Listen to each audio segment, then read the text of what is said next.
Hey, true crime fanatics, I'm Jake Barton, creator of the history storytelling podcast called Historium, and you're listening to California Dreaming on the Orbital Jigsaw Network. This episode of California Dreaming is brought to you by Blubrry. Blubrry offers the best media hosting, accurate listening stats, their all-new PowerPress Deluxe sites, a no-setup WordPress website for your podcast, and it comes with all of the necessary links to share your show with the world built right in. Head over to www.orbitaljigsaw.com/dream to sign up for media hosting, a PowerPress Deluxe site. Get that podcast you've been dreaming about started and get your first month for free. That's www.orbitaljigsaw.com/dream. And now, on to today's show. Dreamers, this episode for me is going to be a real departure from the stories that I normally tell. You've probably guessed that I started this show because there were so many true crime stories that resonated with me at various points in my life. Having been born and raised here in California, many of them deeply affected me. Tragic stories like Samantha Runyon, Sharice Iverson, Polly Klaas, and the deaths of some beloved celebrities, Phil Hartman, River Phoenix, Dana Plato, and yesterday I shared the story of Brandon Lee with you. There are so many more out there that I have yet to venture into with you. But you also may have noticed that I tend to shy away from certain types of cases, and it's usually because there is either too much information or not enough information. For example, if I were to bring you the story of the Manson family, it would take me forever to get through everything I'd want to say about it. On the other hand, if I were to tell you the story of an older, unsolved case, there's likely not enough information out there for me to even bring you a half-hour show. Unless, of course, the case is something like the Black Dahlia, then I think the show could go on for hours with all of the various theories and rumors surrounding the death of Elizabeth Short. But not every unsolved murder grows into the kind of epic, larger-than-life tale that her story has.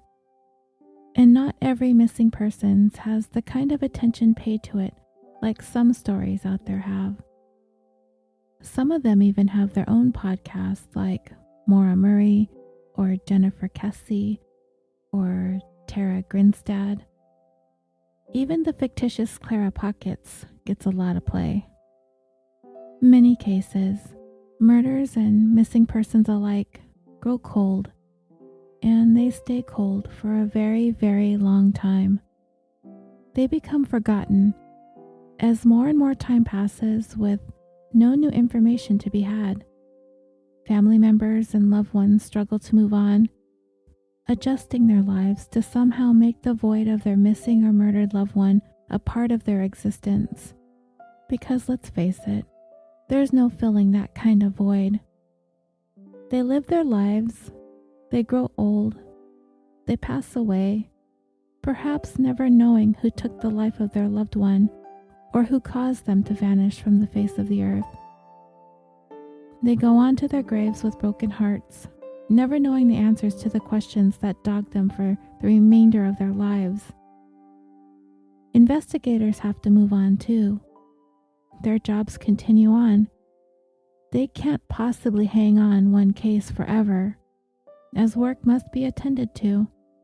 Other pressing matters arise, but that one case is always going to hang on them. And then they retire, never knowing, hopefully leaving the file in the hands of someone who will care about it as much as they did. And that cycle of that cold case starts over again. And the more time that passes, the more it seems that some murder cases may never be solved. Elizabeth Short, John Benet Ramsey, Bob Crane, Tupac and Biggie. And some missing persons cases, even more mysterious and intriguing, may go unsolved forever too. Maura Murray, Susan Powell, Natalie Holloway, or how about even a whole airplane full of people on Malaysian Airlines Flight 370? These stories stay with us because of all of the attention paid to these mysteries in the news, in the media, and in pop culture. They become embedded almost in our consciousness. Sometimes we put these stories in the backs of our minds, but then something will pop up in the news and grab our attention back to any one of these stories. But many stories don't. Those forgotten ones. I'm going to talk to you about one of those today. And it's a story that was brought to my attention by someone who I guess can be described as a brand new friend of mine and a great supporter of our little show here. Mike Morford of the Criminology Podcast. He also has a blog at truecrimeguys.com, and he has a vested interest in some very cold, unsolved crimes. And you can tell from his show that he co-hosts with Mike Ferguson based on the subjects of their 2 seasons, first the Zodiac Killer and currently the Golden State Killer. So, thank you, Mike, for not only suggesting this story to me, but also inspiring me to take a look at a story that is outside my general scope. I love a good story, and I love all of the details of the investigation and the court proceedings, and I like seeing families seeking justice get justice. Cold and unsolved cases don't have a lot of that, but they all have a story to tell. And I will do the best that I can to bring you everything that I can in today's 39th episode of California Dreaming, the tale of Cindy Lee Mellin. Cindy was born December 3rd, 1950. She had just turned 19 years old the month before the event I'm going to tell you about occurred. Before we get on with it, let's travel back in time to the time leading up to Cindy's story and the time surrounding it, because this will mark the very first cold, unsolved case that I'm going to cover. So, I wanted us all to go back to that time and place. In 1969, Richard Nixon was sworn in as the 37th president. The Vietnam War was raging on, with anti-war protests sweeping the United States. China carried out its first nuclear underground testing. The Soviet Union was busy launching space probes into orbit and sending cosmonauts out on spacewalks, while the United States launched its Mars probe and its Apollo program, and then would eventually go on to put the first man, Neil Armstrong, on the surface of the moon.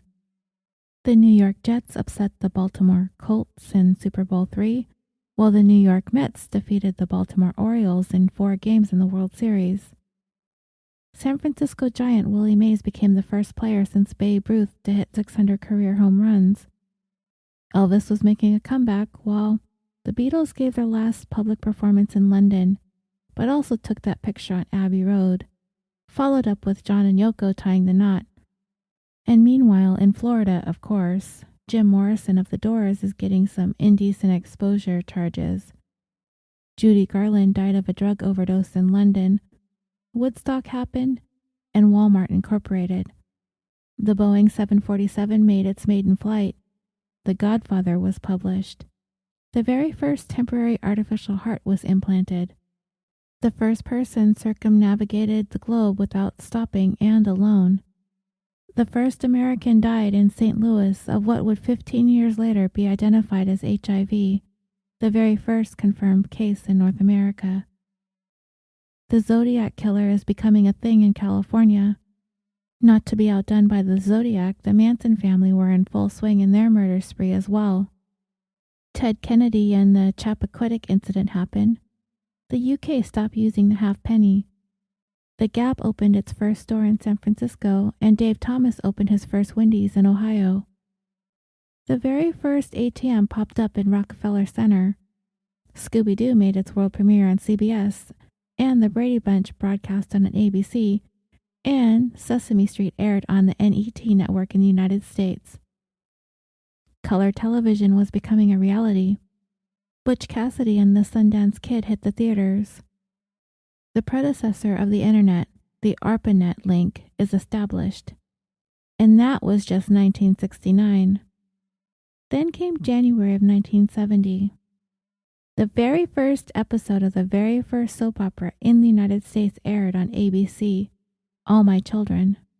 The Kansas City Chiefs defeated the Minnesota Vikings in Super Bowl IV.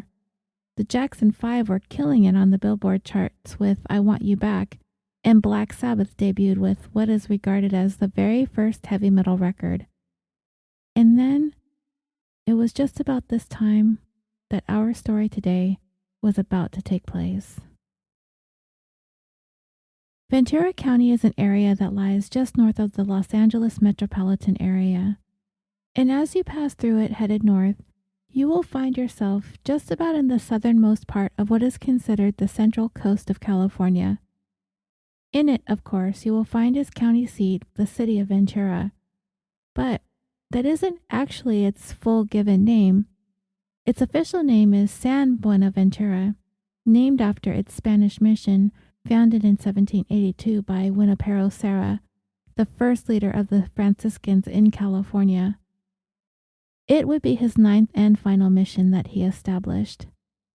I'm not sure how many of you listening are familiar with the 21 Spanish missions of the Catholic Church in California, but if you would like to hear more about their establishments, I would be more than happy to put together a bonus episode for you guys. So, the city of Buenaventura gained its name from the mission, and then it was shortened to just Ventura. And in the city of Ventura, there was the largest shopping center in the county, covering an area of nearly 1 million square feet or 93,000 square meters. The Pacific View Mall, fittingly named as such because of its nearby view of the beautiful Pacific Ocean at Pierpont Bay.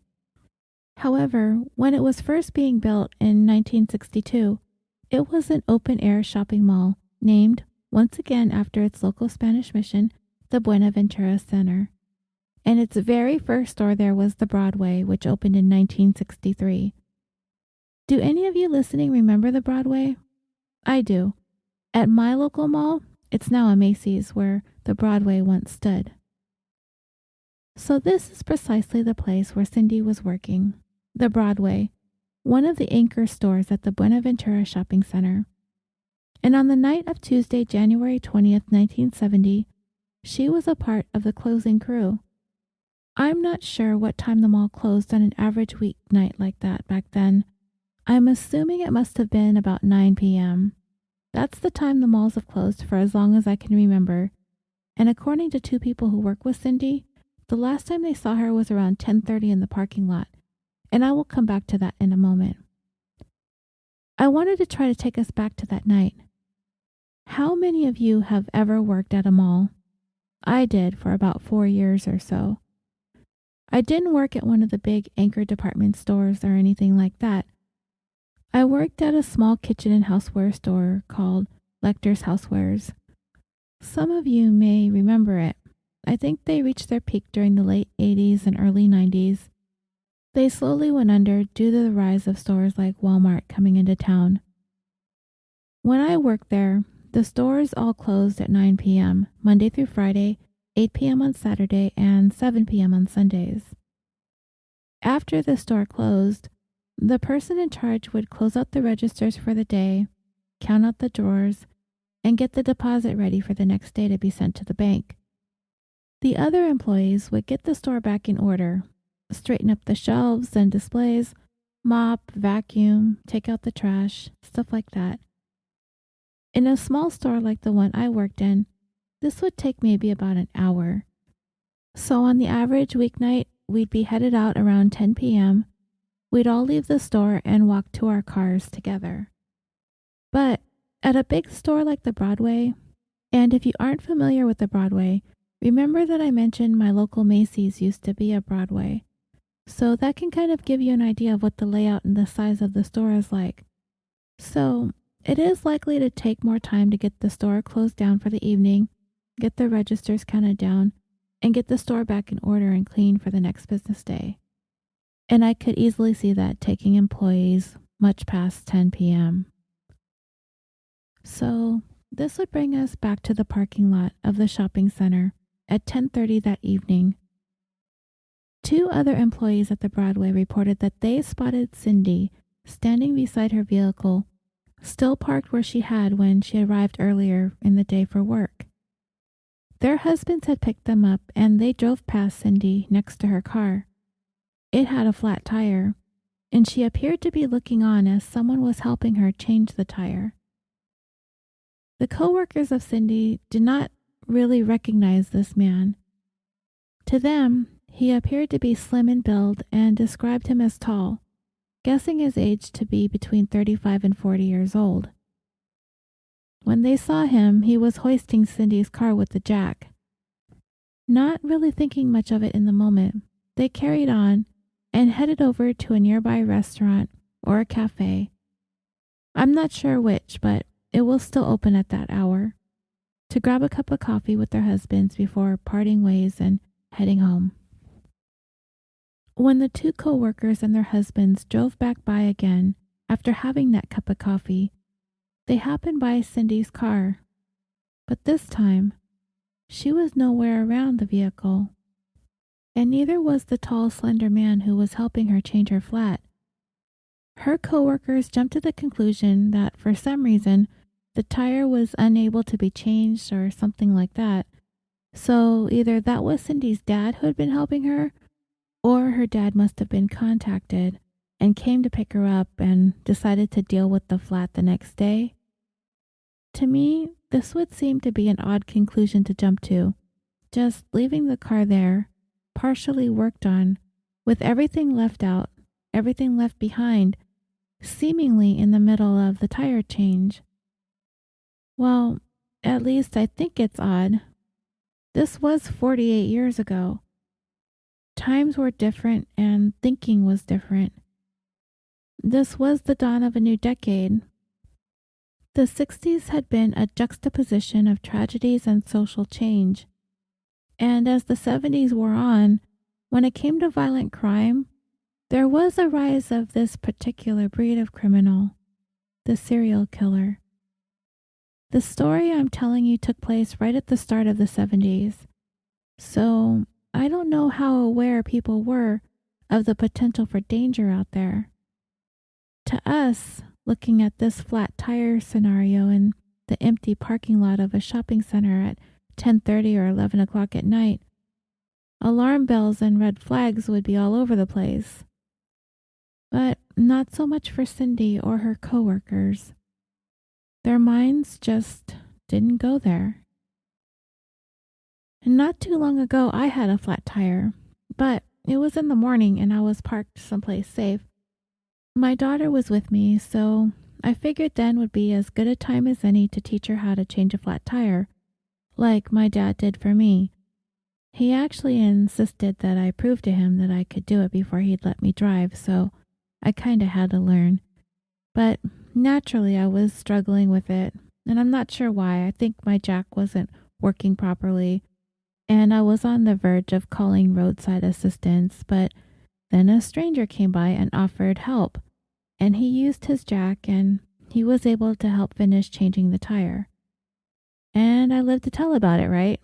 Well, my point is, when you're in that place, and when you just want to get that stupid tire on, and you want to get on with your day, or in Cindy's case, get on with your night, I could see her very eagerly accepting the assistance of a stranger, not thinking that something could go terribly wrong.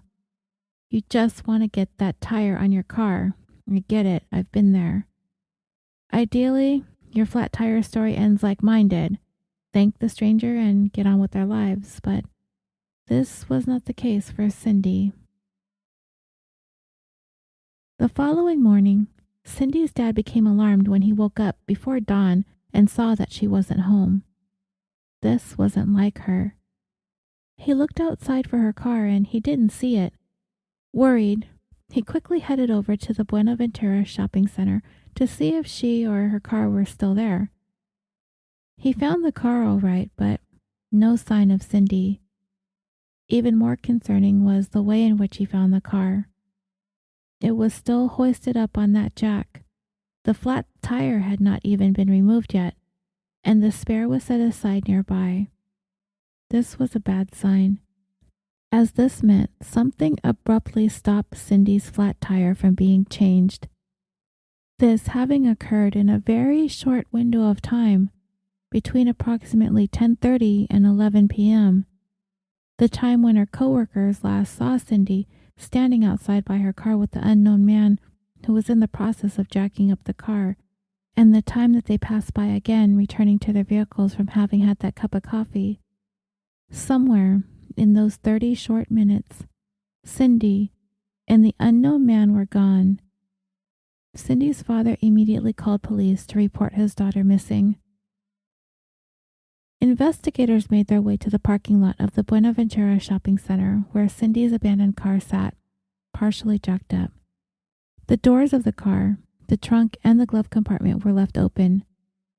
In speaking with her family and her coworkers, investigators did not have the inclination that Cindy had left on her own. She just wasn't that type. She was a dedicated college student. She got along well with her family, never having any real serious problems at home.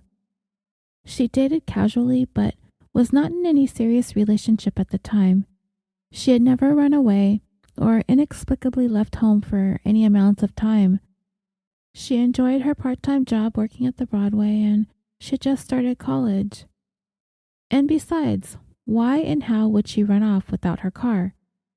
She obviously was interested in getting that flat tire fixed so she could get into her car and drive. And the fact that the task of changing the spare was incomplete was very concerning.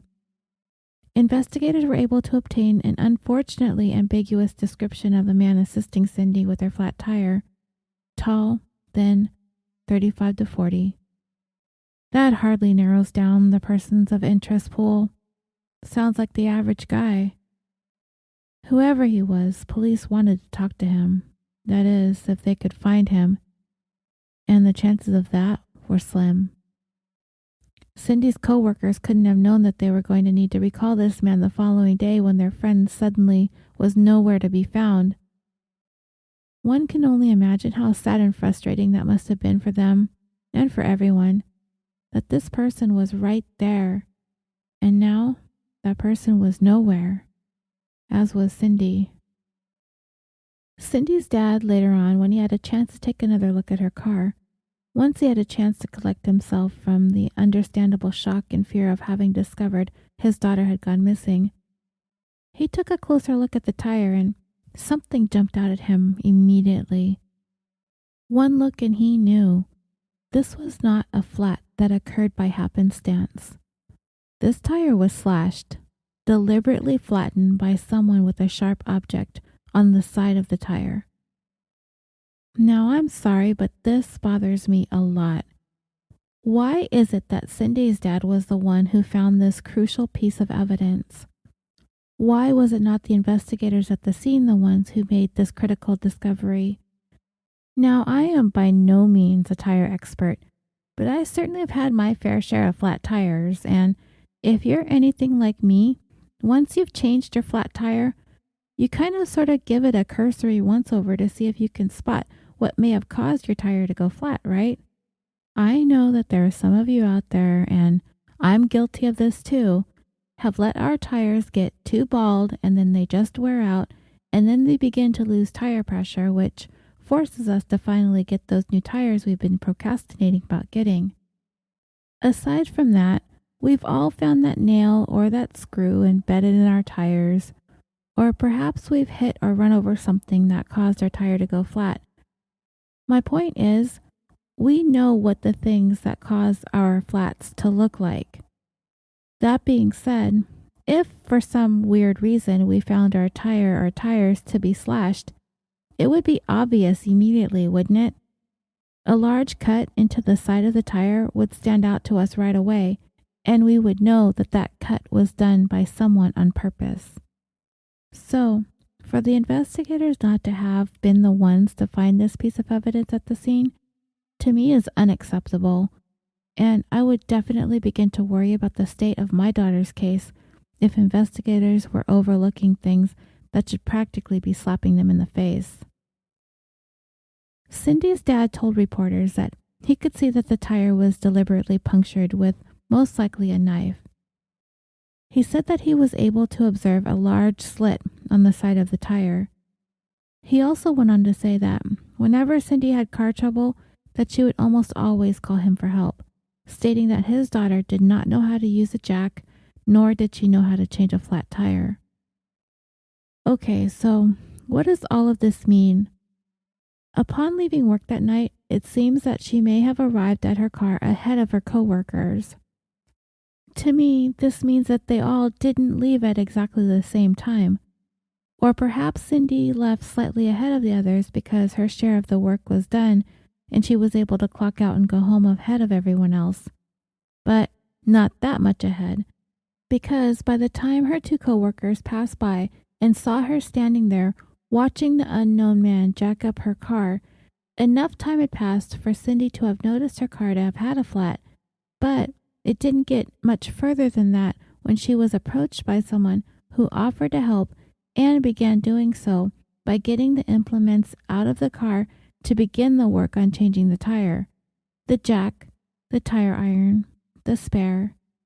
So, by the time her coworkers passed by at 10:30 p.m., the man had been in the process of jacking up the car already.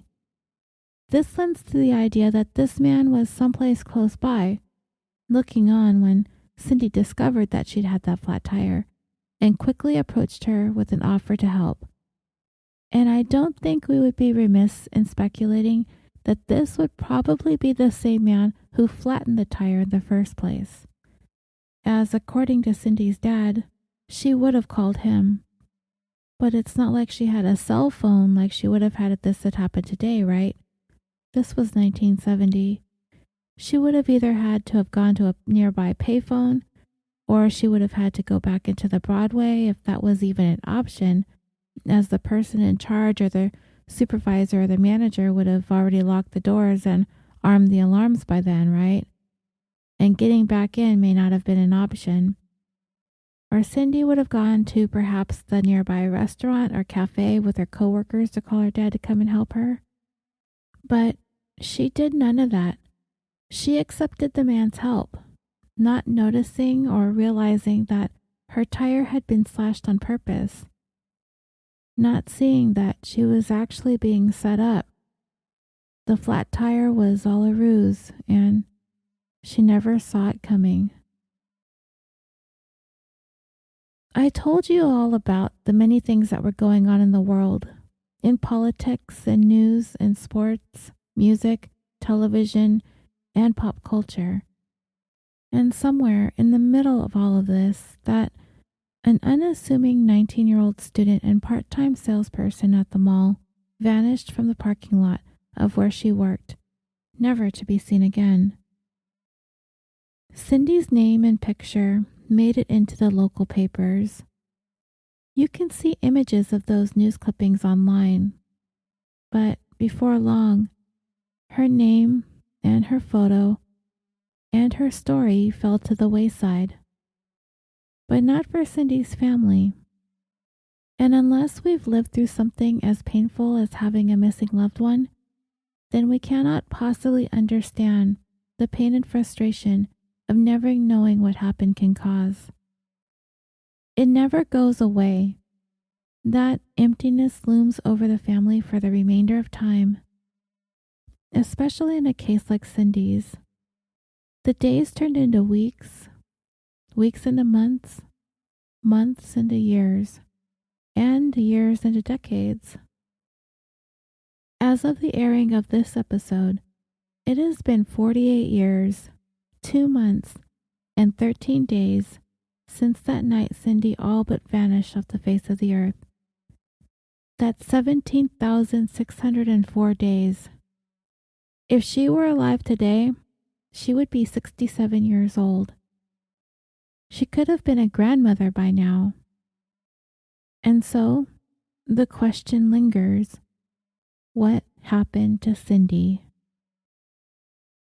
As the years have gone by, some theories have been floated as to who may have had a hand in Cindy's disappearance.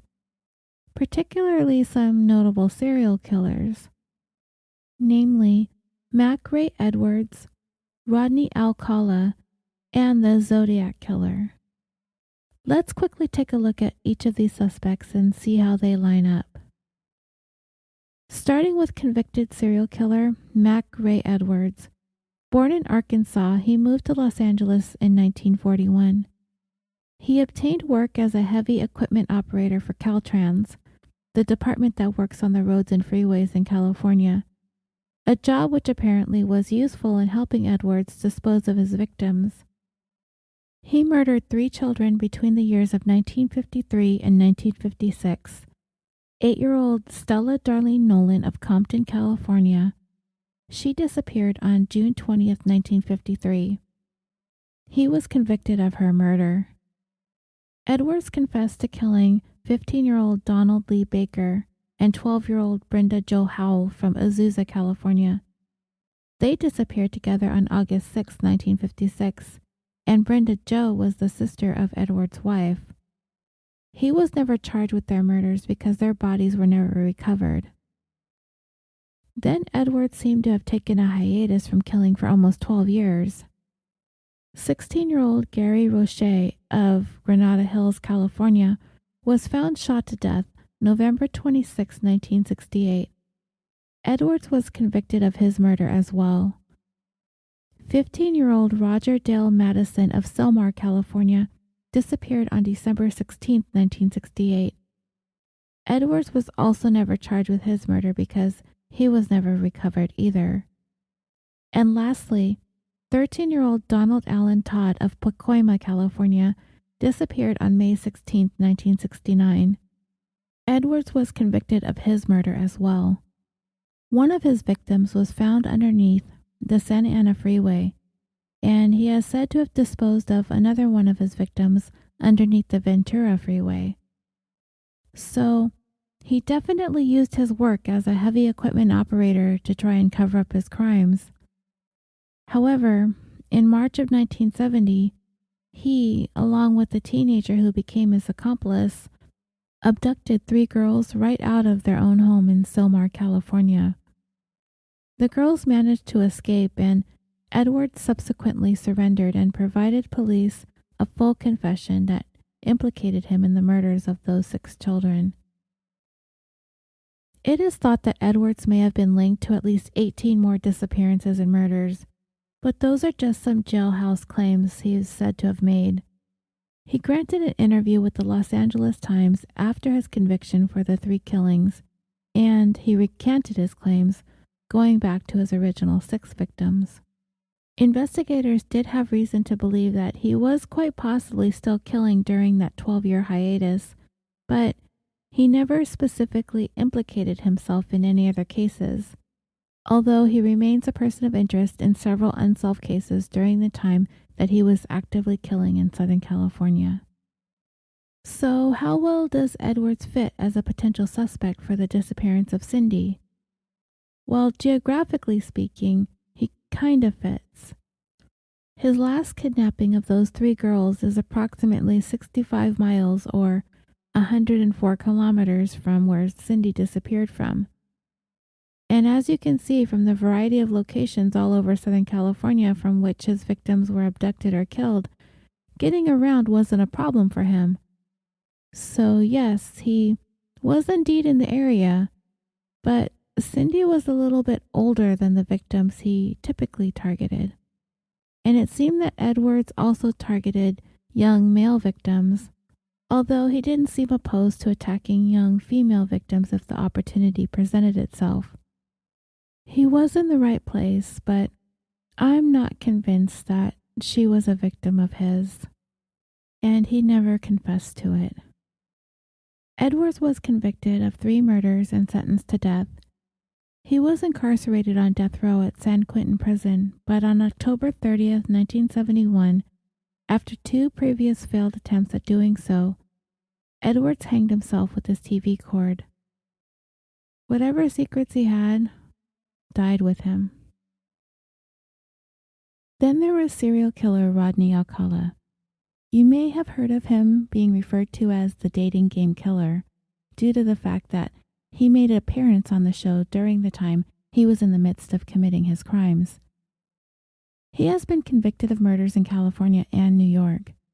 In 2010, he was sentenced to death in California for 5 murders committed between 1977 and 1979. In 2013, he pleaded guilty to 2 more murders in New York, one in 1971 and one in 1977, and received 25 years to life for those killings. However, his actual number of victims remains unknown. Alcala's crimes are thought to have begun in 1968. A witness spotted him luring an 8-year-old girl named Tali Shapiro into his apartment in Hollywood, California, and immediately contacted police. The girl was found alive, but she had been sexually assaulted and beaten with a metal bar. Alcala managed to flee the scene before police were able to apprehend him, and a warrant was issued for his arrest. In order to evade capture, Alcala fled California, going just about as far as he could within the continental United States, all the way to New York, where he enrolled himself in New York University School of Film under the alias John Berger.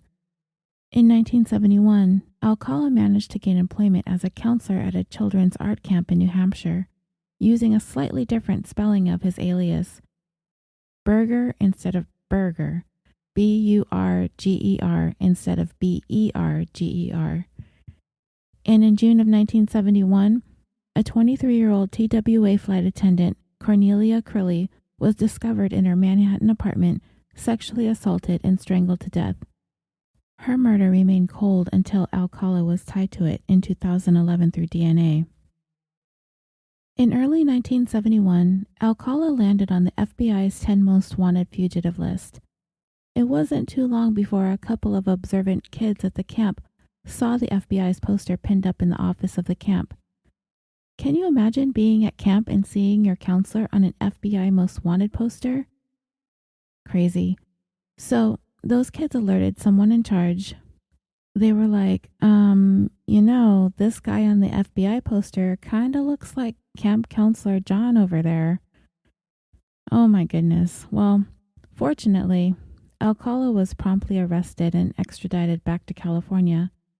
But his victim, Tali, had moved with her entire family to Mexico, and her parents would not consent for her to come back to California to testify against Alcala at his trial. Without her testimony, prosecutors knew that they would not be able to convict him of rape and attempted murder, so they had to offer him a plea bargain, which he accepted. Alcala pleaded guilty to assault, and in 1974, after only serving 17 months, he was paroled under a program called indeterminate sentencing, which allowed for offenders to be released by the parole board if they were able to demonstrate that they had shown signs of having been rehabilitated. But only after having been on parole for 2 months, Alcala reoffended, assaulting a 13-year-old girl. But he was subsequently released again via the indeterminate sentencing program after serving only 2 more years. In 1977, for some reason, Alcala was inexplicably granted permission to travel to New York by his parole officer. While there, he murdered Ellen Jane Hoover, who happened to be the goddaughter of Dean Martin and Sammy Davis Jr. In 1978, he was actually interviewed by investigators on the case of the Hillside Strangler, as he was on their radar as a repeat sexual offender, but he was quickly ruled out as a suspect. It was also during this time that Alcala had used the ruse of being a professional photographer in order to convince hundreds of young women and men to pose for pictures for him.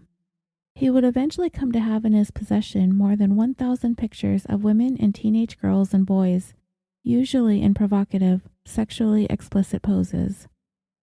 Many of those depicted in the photographs remain unidentified, and it's been speculated that some of them may be rape, possibly murder victims of Alcala.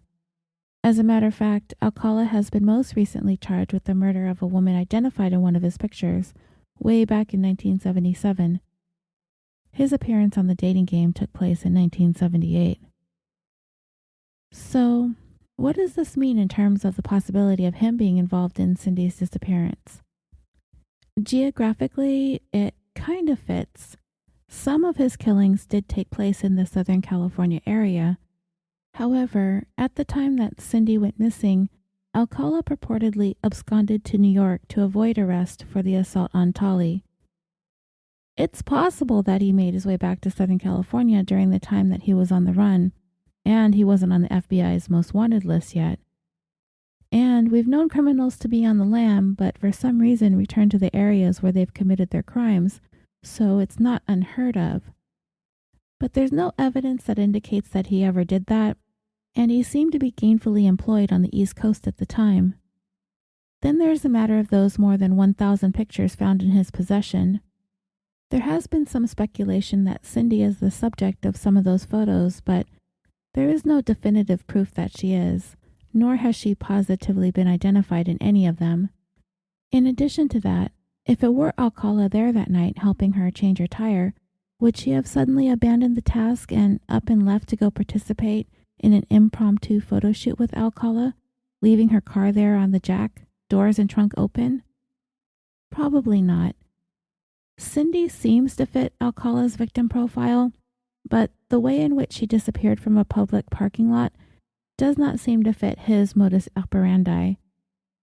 Alcala strikes me as the type who likes to lure his victims into his apartment or a place where he had privacy, under the guise of using them as models for him, a supposed professional photographer. He didn't seem to force his victims to go with him or incapacitate them prior to getting them into his apartment. The slashing of the tire and the lying in wait doesn't seem to have been Alcala's thing. So that, coupled with the fact that he was more likely than not 3,000 miles away living and working on the East Coast, I don't think Rodney Alcala is our guy. Then there's the Zodiac Killer.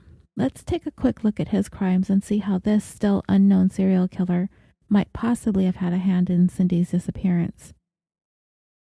He was an active serial killer in California during the time Cindy vanished, but other than that, nothing about the Zodiac Killer's crime and suspected crimes seems to fit with Cindy's case. On the surface, the Zodiac Killer did approach his victims often when they were in their vehicles, but it does not appear that he had a hand in causing their vehicles to become disabled or anything. He often crept up on couples in their cars and shot them. Sometimes he'd stab his victims. But abduction wasn't really his thing. And for the most part, the Zodiac is mostly known to have operated in the northern part of California. The crimes he may have been connected to in Southern California have not definitively been linked to him. So, of the serial killers, I do find the Zodiac to be the least likely of all. When considering the circumstances of Cindy's disappearance, it's worth noting that there were other young women in the Southern California area who disappeared after they'd experienced some sort of car trouble, finding themselves stranded along the highway, namely Rose Tashman, Mona Gallegos, and Robin Graham. All disappeared. All broke down on the freeway. But here's the thing about that. Those 3 missing women appeared to have been victims of opportunity. They just happened to be in the wrong place at the wrong time. I told a similar story in episode 19, the story of Denise Huber. She was abducted in Costa Mesa in 1991 after a car had a flat tire on the freeway. Victim of opportunity. For Cindy, this did not appear to be the case. Her abduction seemed to be planned. Somebody who was familiar with who she was, where she worked, where she parked, what time she'd be there, what time she was off, and where to find her car. So to me, this doesn't even sound completely like a stranger abduction either. It's possible, but it feels more like someone who knew her, at least on a casual basis. Maybe someone who also worked at the mall, or someplace nearby where Cindy may have frequented. Maybe someplace she would have taken her lunch break or where she'd have a coffee. Maybe it was someone who was a mall customer, perhaps even a regular at the Broadway. Maybe someone who had taken a liking to Cindy, unbeknownst to her. Cindy's co-worker said that they did not know who the man was. So, if it was someone who worked at the mall or frequented the Broadway as a customer, would it have been more likely that they recognized him? Or maybe they just weren't paying that close attention when they saw him hunched over jacking up Cindy's car. It was late. I don't know how well lit the place was.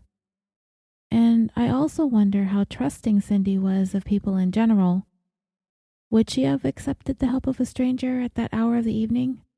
If it was out of character for her to do so, then perhaps she knew of or was familiar with this man. I don't know what direction investigators were interested in going at the time, so I don't know how much they considered anyone and everyone who may have been working in or around the Buenaventura Center. If they were treating this as a stranger abduction or an acquaintance abduction. It might have made a big difference in the case, depending on how they were looking at this. So, this brings me to the prime suspect in Cindy's disappearance, a man named Edward Nelson Cole II. He is named after his father, and he named his son after himself.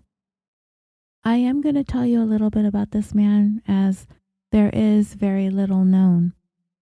However, the minimal amount of information had on Cole, it does make for a compelling argument that he may very well be responsible for Cindy's disappearance. I mentioned at the beginning of this episode that Cindy's case was brought to me by Mike Morford, from the Criminology Podcast. He is also an avid true crime blogger and runs a couple of sites dedicated to cold cases and the Zodiac Killer. It is his belief that Cole is the strongest suspect in Cindy's disappearance, as he was able to gain some inside information on the investigation. I will include the links to his websites in the show notes so you can click around there and see for yourselves. So, Edward Nelson Cole II. When Cindy disappeared, Cole was purportedly working in Southern California, possibly with his brother, in some capacity that involved laying underground pipes. And it is somewhere in the seemingly infinite maze of subterranean pipelines that Cole could have possibly disposed of Cindy, somewhere never to be found. Cole was born November 16, 1935, which would make him 34 years old at the time Cindy disappeared. So, he fits the age range given by the witnesses in the parking lot that night. There are no known photographs of Cole, so if he matches the description of a tall and slim man, that remains unknown. However, I do have a little information about his son, which I will talk about in a little bit, and he is listed as being 6'1" or 6'2", so who knows. Also, according to the inside information Mike was able to obtain, investigators indicated that at some point during the course of the investigation into Cindy's case, they, quote, lost track, unquote, of Cole. But Mike himself was able to track him down in Polk, Florida, and he's since passed away on February 5th, 2005. So, this guy laid pipe in Southern California at the time Cindy disappeared. That doesn't automatically a killer make, right? Well, there's more about this guy, and it's shady. You see, at some point in his life, Edward Nelson Cole II stole the identity of another man named Sam Roper. Sam Roper was a man from Charleston, South Carolina, and he died May 19, 1995. It's suspicious, right? To steal the identity of another person, isn't it? Yeah, it is. Because why do we steal people's identities? Nowadays, it's to access people's personal information and commit crimes electronically or online. But back then, I'd say people stole identities for much of the same reasons minus the high-techiness of it all. But it's likely done to become someone else because your name has been besmirched, oftentimes by one's own actions or criminal behavior. But there's more to this identity thievery than meets the eye. You see, Edward Nelson Cole II and Sam Roper are actually birthday twins. That's right. These two men were born on the exact same day of the exact same month of the exact same year. Coincidence? I think not, but I would like to ask the same questions Mike asked in his blog. How is it that Edward Cole happened to come upon this individual with the same exact birth date as him and then go on to steal his identity? How did this come to happen, and how did the birth date connection get made? According to some people Mike spoke to who knew Cole, the general sentiment is that he was clearly a man who was not very likable and had some very troubling issues going on in his life. He had children, but he was largely disconnected from them, some of him describing him as a deadbeat dad. This could be a motive to want to change your identity, right? Being a deadbeat dad can mean a number of things. Of course, our first inclination is to think he is not offering up financial support, but he could also generally be absent from the lives of his children, disconnected emotionally as well as financially. And he apparently had a criminal record. However, the details of his crimes are unclear. With all of those things swirling around in his background, and the fact that he's stolen somebody's ID, is it that much of a jump to think of him as a prime suspect in Cindy's disappearance? I don't think it is at all. Most killers spend a number of years escalating their crimes, so I wouldn't put it past him, by the time he was 34 years old, having a criminal background and no solid ties to his family, to making the leap to kidnapping, assault, and murder. It is a big leap, but it happens. And then it would also be worth taking into consideration the fact that he was working along with his brother, who also ended up passing away in Polk, Florida. It would be a guess on my part, but this Edward Nelson Cole person of interest strikes me as a man who was never able to sustain a stable living on his own at any point in his life. Considering his criminal background, the stealing of Sam Roper's identity, being that deadbeat dad, then sort of following his brother across the country from Florida to California, then back to Florida again. These things does not a killer make, but the circumstances certainly have him sitting high upon the list of potential suspects. And of all of the ones I've mentioned, he appears to be the likeliest of them all. And one last thing about Edward Nelson Cole II before we wrap this up. We need to talk about the third Edward Nelson Cole. You've heard the saying that the apple doesn't fall far from the tree, right? Well, if we were to assume the second is a criminal, and possibly a kidnapper, rapist, and killer, then the third apparently didn't fall far from the tree. A quick Google search of Florida Sex Offender Registry and you will find Cole III is indeed a registrant. In 2004, Cole III was convicted in New York of attempted third-degree rape and third-degree attempted criminal sex act with a minor. Now, there may not be any connection between the crimes of Cole III and Cole II, and it's never really been confirmed that Cole II ever had anything to do with Cindy's disappearance. But I find it an intriguing footnote to the story nonetheless. And as for New York, what's the connection there?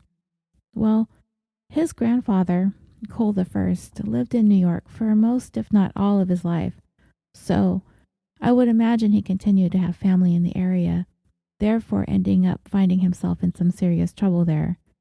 Serious enough to land him on the sex offender registry for life. As Cindy's case stands now, it remains unsolved, and it's likely forever going to stay that way. When I was reading through Mike's blog and looking at pictures of Cindy, I began having a really sad and sinking feeling about her. When talking about the late 60s and early 70s at the beginning of the story, I felt like I was spinning through some kind of time warp. All of the things that were going on at that time, how there was a sense of conflict but yet a desire for peace. Despite a war raging in Vietnam, we were still pressing forward as a country, and I began thinking of how exciting of a time it might have been for Cindy, and how all of that was taken away from her and from her family. I wanted to go back to that night and picture myself watching those last moments of Cindy's existence. I looked at photos of the Broadway at the Buenaventura Center, and it looks like there's only one picture of it. And you can kind of see the parking lot, that place where someone caused her to be gone forever. It could have been a pretty cold night that night. It was January. It was 10:30. Who could have possibly had a hand in this? I do like that suspect, Edward Cole II. He seems to fit, but there's so little information, and it's likely too late to ever be able to find out any more about him. It's kind of driving me crazy to think about who it was lurking in that parking lot. I can't help but think it was someone who'd known or had interacted with Cindy in some capacity. And what if it was Cole? Was he perhaps working close to the Buenaventura Shopping Center during that period of time? He could have been involved in a long-term construction job nearby and was there for an extended period of time, operating equipment, laying pipe in the vicinity of where she worked. Did he happen to spot her near the mall? Maybe they had a lunch break at the same time and they happened to cross paths and he became taken with the lovely young salesperson. Maybe she was wearing a name tag that had the name of the store inscribed on it. And that's how he came to learn where she'd worked. Then perhaps he began watching her. Maybe he attempted to talk to her and she rebuffed him. He would have been about 15 years older than her, and maybe she just wasn't interested. Or maybe he never talked to her at all, thinking she'd never consider giving him the time of day. So he decided to stalk her? Because to me, this feels like it was planned and Cindy was targeted specifically. Someone knowing her work schedule, knowing when she'd be getting off, and waited for her. This someone knew her car and then came prepared to flatten the tire and then observed from afar until Cindy left work, until she arrived at her vehicle and then watched her notice her flat tire. And before she had the chance to alert her coworkers or go look for her phone to call her dad for help, this unknown person, looking like he just happened to notice that she was in a bind and kindly offered to help, and Cindy unwittingly accepted. And he kept up the ruse of changing the tire until Cindy's coworkers passed by. And when the coast was clear, he made his move and did whatever it was he did to make Cindy vanish. He might have had his own vehicle parked nearby and took her away, leaving her car, still on its jack, behind. And maybe this was in very close proximity to the construction site where he may have been working and managed to conceal Cindy there, under cover of a dark and cold January night, hiding her so well that to this day, not a trace of her has ever been uncovered. Was it Edward Cole II? Maybe. But if it was, he took that secret with him to the grave. And Cindy's parents?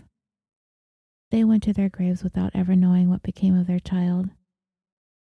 As for Cindy's story, I'm hoping, and maybe some of you are hoping as well, that someday somebody is going to happen upon something odd or out of place. Maybe a place where there might be some new construction, maybe a new housing development or business district, that someone will happen upon a part of Cindy that will finally uncover the mystery of what became of her. As Mike said, her story will continue to live on, thanks to the wonders of the internet, and she will live on here with us at California Dreaming. That brings our 39th episode to a close. Don't forget to touch base with me on the discussion page on Facebook, on Twitter at California Pod, and on Instagram at California Dreaming Pod, where I will be posting pictures related to Cindy's story, as well as links to the pages I've mentioned throughout. I owe Mike Morford a big thank you for bringing this case to me, and I'm so honored to have this opportunity to tell it to everyone. And I hope with all of my heart that you and everyone listening were as moved as I was as telling it. I know how much her story, and so many other intriguing unsolved stories, means to Mike. Your dedication and your compassion for the victims is absolutely inspiring, and I've done everything possible to tell Cindy's story the best way that I could. and I hope I'm doing her and you justice. Thank you again for challenging me to try something different with this show. As you know, California Dreaming is proudly a part of the Orbital Jigsaw Network of podcasts. We have joined forces with an amazing group of shows and hosts to bring you a variety of shows across many different genres, including The Concession Stand, Busted Wide Open, Super Nerds UK, The Dirty Bits, Historium, Is This Adulting, 41 Film Roast, and we actually have 2 new additions to our podcast family. One I told you about last week, Vox Arcana, a Dungeons & Dragons podcast, and the Orbital Jigsaw Audience. You know I've been asking you to check out the Facebook page. Well, now it's going to be a podcast too.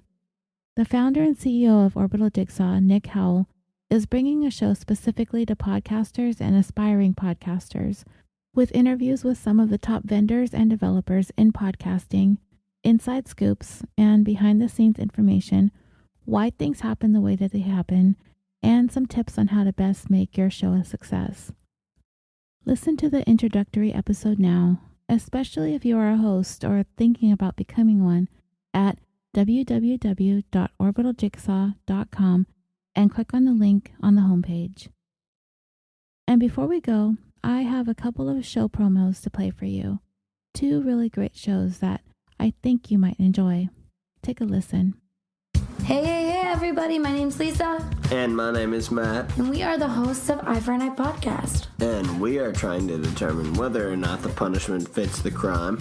Was an eye for an eye met? Does the punishment make sense? Was it too lenient, too harsh, too rough, not enough? We're not sure, but we're about to figure it out. And do you think that we have the opportunity to determine now what happened after the fact? Who knows? Take a listen to our podcast, Eye for Eye Podcast. We'd love to hear from you.